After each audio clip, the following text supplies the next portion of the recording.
Hello and नमस्ते साथीहरू। आज चाहिँ मेरो मिनी ब्लगको डे 8 अनि आजको दिन चाहिँ मैले बिहान सबेरै उठेपछि हातमुख धोइयो, सरसफाइ गरियो अनि त्यसपछि फ्रेस भइयो अनि त्यसपछि स्कुलको लागि रेडी भएँ अनि स्कुलतिर लागेँ।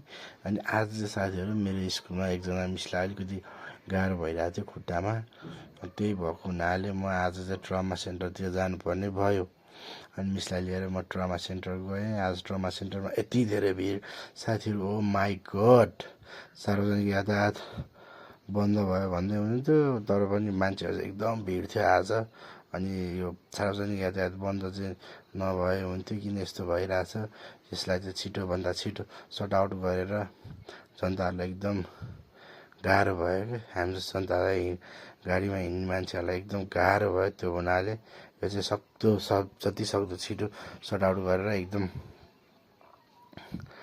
गाडी चाहिँ सार्वजनिक यातायात चाहिँ जति सक्दो छिटो चलाउनु पर्यो। अहिले त आएछ अनि म सार्वजनिक यातायात भन्दै थिएँ। अनि त्यसपछि म यता भटाइटीतिर लागेँ। भटाइटीको पनि असन साइडतिर गएँ। यसो असन साइडतिर पनि धेरै भएको थियो कि नगएको। अनि त्यहाँ बिचमा ग्याप थियो कि मिसको 1 बजीदेखि 12 बजीदेखि 1 बजीसम्म चाहिँ खाने टाइम थियो डक्टरहरूको। अनि त्यसमा ग्याप थियो, ग्यापको बेलामा म कति बस्नुभित्र भनेर यसो भटाइटी असन साइडतिर गएँ। अनि यसो हेरेँ, एकदम पुरानो कुराहरू याद आयो। पुरानो पहिला साथीहरू त्यहीँ भेट्न जान्थेँ कि म।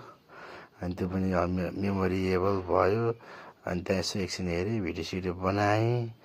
अनि त्यसपछि म फर्केपछि मिसलाई ब्याक टु ट्रमा सेन्टर। अनि मिससँग भेटघाट भयो।